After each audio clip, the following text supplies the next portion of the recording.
about respect for the Puerto Rican community, which is a very important community to this city and this state, politically, economically, culturally, and I want to make that statement also, and that was part of it.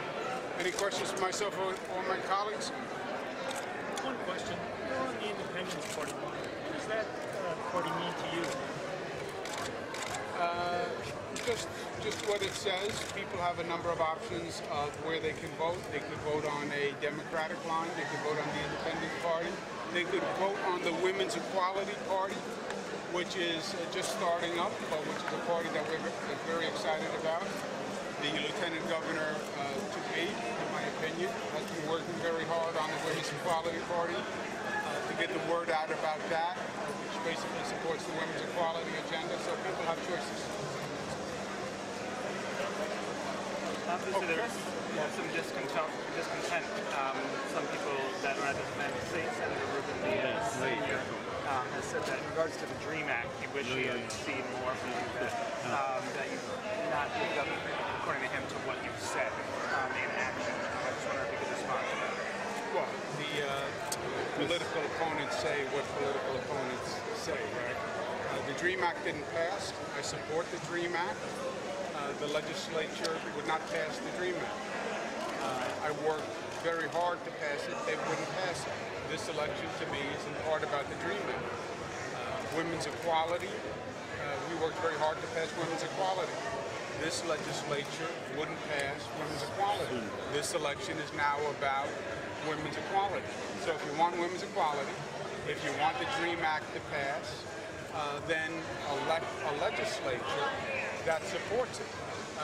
For Senator Diaz, it's kind of inconsistent to say you support the DREAM Act, but then support Republicans who are the reason the DREAM Act didn't pass, right? That is totally inconsistent and hypocritical. We had the Democratic votes for the DREAM Act. We didn't have the Republican votes for the DREAM Act. And if Senator Diaz was sincere, then he would be here with us today supporting the DREAM Act. Governor, on the 34,000 number you cited for the SAFE Act, I guess there's been some questioning among experts about maybe the SAFE Act cast too wide of a net for folks who should be barred from having a gun. What do you make of that suggestion or criticism, of that analysis of the SAFE Act? Well, it's funny. I heard the exact opposite. I heard that 34,000 is the number of people who a mental health professional have said could be a danger to themselves or others. All right, 34,000. 140,000 people per year are institutionalized for mental health problems. That means 140,000 people are institutionalized, either involuntarily committed or voluntarily committed, but they're in an institutional setting, 140,000, but only 34,000 of those 140,000 have been reported dangerous for purposes of owning a gun. When you look at it that way, I've heard concerns that the number's too low. Because obviously there are about 110,000 people who are institutionalized, but yet could still get a gun. Governor, one more, guys. One of the community students who was escorted out said that this event was presented as a student forum and not a campaign event. Is that so? Students? That is not so, no. Off topic, all the airlines restrictions going into the country. How do you feel about that? We are doing everything we can on a state level to be ready. We're doing drills, we're enforcing the protocols, we're doing trainings. This week we're bringing all healthcare workers together to again go through the training regimen and the protocols, because the protocols are only good if they're followed, and they are very technical. The protocols, we also have designated 8 hospitals, which would be the first 8 hospitals that we would use, so we can focus on those 8 hospitals. As far as banning flights, that's not in the state jurisdiction. The governor can't do that, the Port Authority can't do that. That would have to be done federally. I think I'll leave that to the experts, but I think it's something they should seriously consider. But it's not my determination ultimately. Thank you, guys. Okay, guys, thank you very much. Community. Mr. Ruben Diaz, he's been our supporter forever.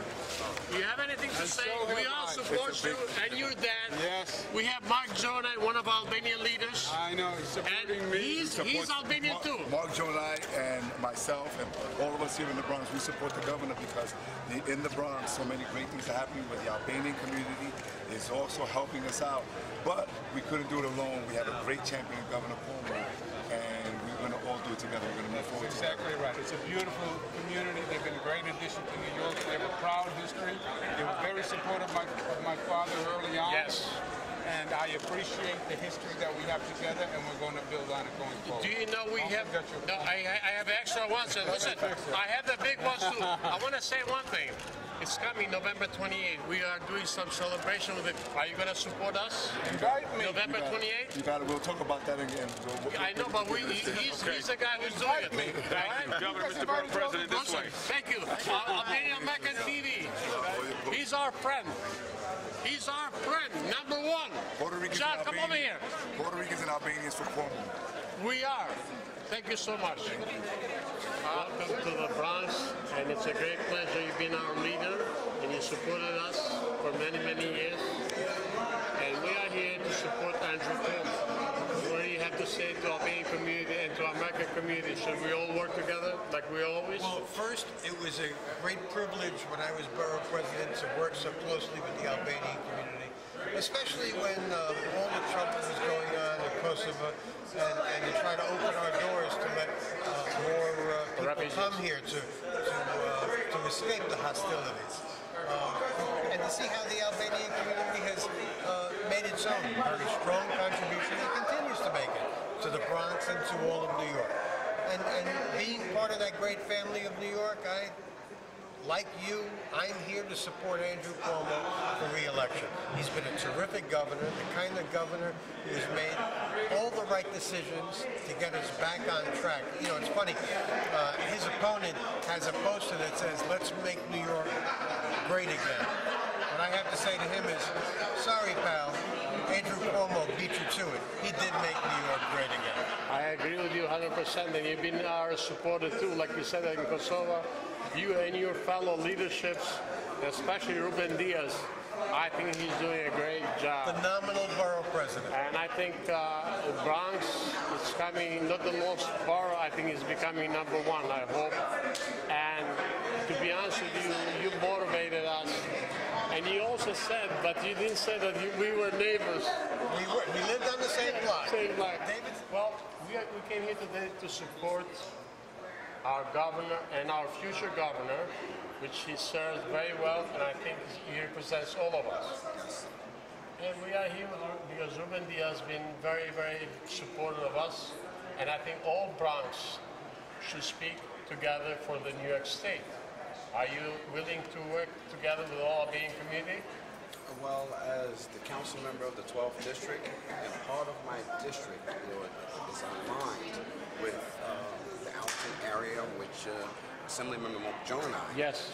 So we work together to make sure that all the communities in that northern tier of the Bronx. You know, I'm also the chair, not only have the 12th district covers the northern part from Co-op City all the way down to Park Avenue. I'm also the co-chair of the Black and Latino Nation Caucus of the New York City Council, which my job is to make sure that anything that goes wrong in communities in the Bronx, especially those of us who've come from histories where we've had challenges of suppression and discrimination, that we get represented with fair representation. So that means from my Albanian brothers to my Dominican sisters to my brothers from Nigeria, that means we need to make sure that we do the right thing and have the right people in government who are going to represent our same causes. So I'm saying when you go for Governor COUMO and Lieutenant Governor Kathy Hochul, you're going to get the best people. The borough president has demonstrated, he's organized this rally and this conversation for us all today, and make sure that we stay strong. This T-shirt says one Bronx for a reason. And we're going to be one Bronx, whether you in the Assembly, the Senate, or the City Council, or just part of government here. We're going to make sure that New York City stands strong behind Governor COUMO, and making sure that I say to all my Albanian brothers, disregard any confusing conversations, because when it comes to somebody who's going to stand up for what's right for all of us, not whether you're a black man, a white man, a brown man, a yellow man, but just a human, Governor Cuomo is the person of choice. And his Lieutenant Governor's choice, Kathy Hochul, is going to be a great partner to make sure that we stand up for women's rights, making sure that the DREAM Act gets passed and the SAFE Act stays in place. So when we're talking about someone who knows how to treat humans like humans, we have the winning team with Cuomo and Hochul. So I'm asking us all to do the right thing on November 4th. Vote Democrat, vote Democrat, vote Democrat. Now, like you said, we are building a garden with not only the roses, but lilies and all the things. And you say, we are all nationalities and all the races and all the colors together. Right. And I think Andrew Cuomo unites us in that, and that's why we have to be with him. Yes. Because he's the best choice. Thank you very much. Thank you. I appreciate it. Again, I'm Councilmember Andy King, and I represent the 12th District in the Northeast section of the Bronx. And I'm looking forward to all of us staying strong together. Thank you so much. One Bronx strong. Thank you. Thank you. Thank you. God bless. Thank you.